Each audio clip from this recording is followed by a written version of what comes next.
I'm Bob Ogilvie for CKVI Radio, and I'm here with Brian Schneider, who is the catcher for the Montreal Expos.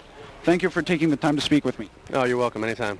Every ballpark seems to have its own special design, which can include different sizes of outfield to different back walls and different turfs. Which ballpark do you find needs the most challenging, and which do you like most to play in, and why? I think the one I like the most for myself has been in San Diego. Just the city is a great city, and the surroundings is pretty neat. Haven't played in too many ballparks in the big league so far, but I think San Diego, in my mind, sticks out the most. All great pitchers have not only several pitches, but great control. Which pitchers do you find most challenging, and why?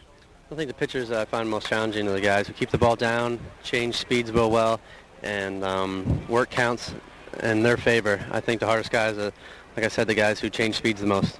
With pitchers throwing balls over 90 miles per hour, by the time you might decide to hit the ball, it can be in the catcher's glove.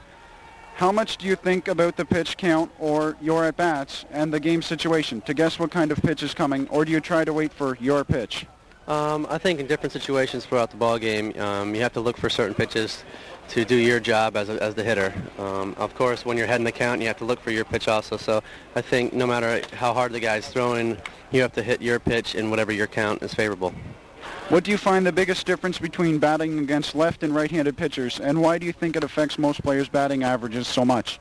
I think that for me, it's a lot easier being a left-handed hitting hitter to hit the right-handers, have them in favor.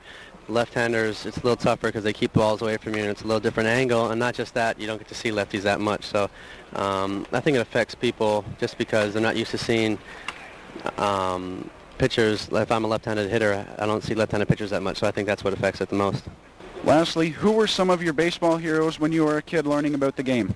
My heroes were Tony Gwynn, just throughout the swing and being a left-handed hitter and having a high average every year. And the older players, Ernie Banks, I just liked his attitude. And growing up, I liked shortstop, and that's what he was. And not just that, his let's play too. I mean, it's a great attitude. Want out and go up and want to play more than one game. I think it's pretty neat. Thanks for taking the time to speak with me.